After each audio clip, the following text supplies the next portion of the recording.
নমস্কার বন্ধুরা, চলে এসেছি আবার একটা নতুন রেসিপি নিয়ে। বাড়িতে অতিথি চলে এসছে তো কী করবেন, বাড়িতে 2-3টে ডিম ছাড়া আর কিচ্ছু নেই, কোনো চিন্তা নেই, চটপট রান্না করে দেবো।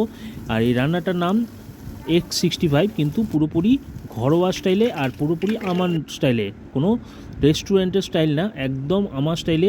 এমনভাবে রেসিপিটা বলবো সেরকমভাবে একদম বানাবেন, চেটে পুটে একটি কোনা কুচো কোনো টুকরো থাকবে না, এটা আমি একদম হলপ করে বলতে পারি। তো তার জন্য কি করব, ডিমের সাদা অংশটা নেব, কুসুমটাকে বাদ দিয়ে দেবো।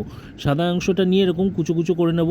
তারপরে ধনে পাতা কুচোবো, টমেটো কুচোবো, পেঁয়াজ কুচোবো, লঙ্কা কুচোবো, আর একটু ক্যাপসিকাম যদি থাকে তো ক্যাপসিকামও কুচিয়ে দিয়ে দেবো। এবার সব কটা একটা পাত্রের মধ্যে মিশিয়ে নেব।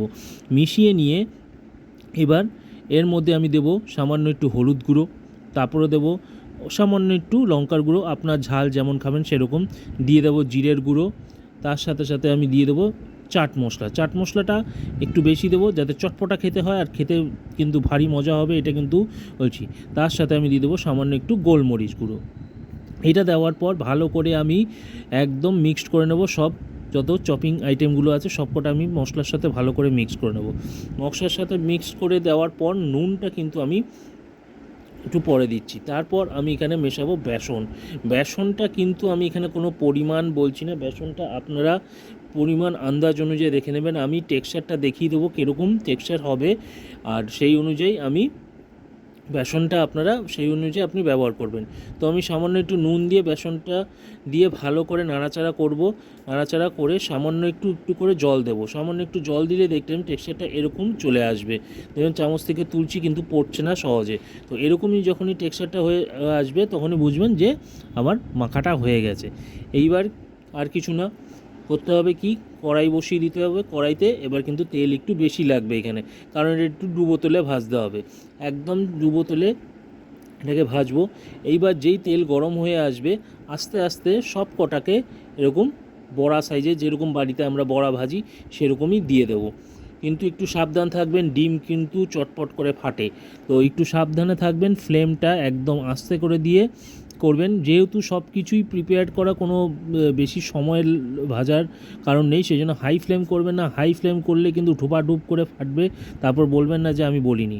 তো এরকমভাবে আস্তে আস্তে সব কটা আমি ভেজে নেব।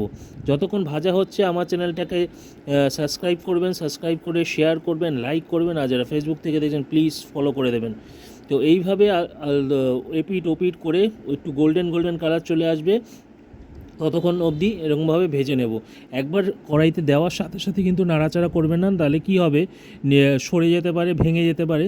সেজন্য দেওয়ার সাথে কিছুক্ষণ কয়েক সেকেন্ড একটু রেস্ট দেবেন, তারপর আলতো আলতোভাবে দেখবেন যে জিনিসটা উঠে এসে অটোমেটিক উঠে যাবে, তখনই বুঝবেন যে বাইন্ডিংটা খুব সুন্দরভাবে হয়ে গেছে। এইবার এরকম দেখতে পাচ্ছেন কীরকম গোল্ডেন গোল্ডেন কালার হয়ে গেছে। এরকম গোল্ডেন অবস্থায় আমি কিন্তু সব ভাজাগুলো তুলে নেব। একবার তুলে নিয়ে ভালো করে তেল ঝরিয়ে ঝরিয়ে তুলে নেব। এরকম সুন্দর কিন্তু রেসিপি গরম গরম, আর এটা কিন্তু আপনারা এমনিও খেতে পারবেন, এমন না যে এটাকে এমনি এমনি বড়া হিসেবে ডাল দিয়ে ভাত, বাড়িতে ভাত ডাল দিয়েও খেতে পারেন, কোনো অসুবিধা নেই। এই দেখুন কীরকম দেখতে হয়েছে, এরকম দেখতে হয়েছে, খুব সুন্দর মুচমুচে দেখতে হয়েছে। এমনি এমনিও কোনো আসলে খাওয়া যায়। এইবার নেব 65-এর তরকাটা দেবো। 65-এর তরকাটা আমার স্টাইলে যেটা করব, এরকম ফ্রাই প্যানের মধ্যে অল্প একটু তেল দিয়ে দেবো, একটু রসুন কুচি ছিড়িয়ে দেবো, তারপর দিয়ে দেবো একটু পেঁয়াজ কুচি। পেঁয়াজগুলোকে একটু এই চৌকো চৌকো করে কেটে নেব। আর এখানে কিন্তু পেঁয়াজ কিন্তু আমি একদম শুকনো লঙ্কা দিয়ে দিলাম দুটো, পেঁয়াজগুলো একদম ভাজা ভাজা করব না, একটু ক্রাঞ্চি ক্রাঞ্চি থাকবে সে অবস্থা। এবার নিয়ে নেব এক মুঠোখানি কারি পাতা। এই কারি পাতার টেস্টটা দেওয়াতে কিন্তু এখানে তরকাটা যখন দেবো তখন কিন্তু খেতে আরও স্বাদ হয়ে যাবে। এমনি তো আপনি বড়া বানিয়েও খেতে পারবেন, আর এইভাবে যদি খেতে পারেন তাহলে তো আরও স্বাদ বেড়ে যাবে। তো এইভাবে কারি পাতাগুলো দেওয়ার পর একটু নাড়াচাড়া করে নেব, আর নাড়াচাড়াটা কিন্তু একদম হাই ফ্লেমে হবে। হাই ফ্লেমে করার পর সামান্য একটু নুন ছড়িয়ে দেবো, যাতে পেঁয়াজগুলো তাড়াতাড়ি একটু গন্ধ, যে কাঁচা গন্ধটা থাকে সেটাও চলে যাবে।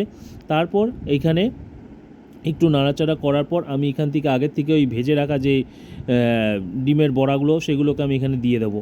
দিয়ে একটু নাড়াচাড়া করব। নাড়াচাড়া কর এখানে আমি দেব টমেটো সস। সামান্য একটু টমেটো সস দিয়ে হাই ফ্লেমে এবার ভালো করে মাখিয়ে নেবো। আমার কিন্তু চিকেন 65, আমার স্টাইলের চিকেন 65 কিন্তু একদম রেডি। আর প্লিজ কমেন্ট করে জানাবেন যে এক ফুটো আপনি বানানোর পর একটা ফোটা টুকরো কিন্তু প্লেটে বেঁচে ছিল কিনা। এরকমভাবে রেসিপি যদি আরও দেখতে চান তো আমার চ্যানেলটাকে প্লিজ সাবস্ক্রাইব করবেন, ফলো করবেন, যেখান থেকে দেখছেন ফলো করবেন, কমেন্ট করে জানাবেন আর কী ধরনের রেসিপি আপনারা দেখতে চান। তো বন্ধুরা, আজকের মতন বিদায় নিচ্ছি। বৃষ্টি পড়লেই চট করে বাড়িতে 2-3টে ডিম থাকলে এইভাবে বানিয়ে সবাইকে চমকে দিন। তো আবার দেখা হবে আরেকটা নতুন রেসিপি নিয়ে। তো আজকের মতন বিদায় নিচ্ছি।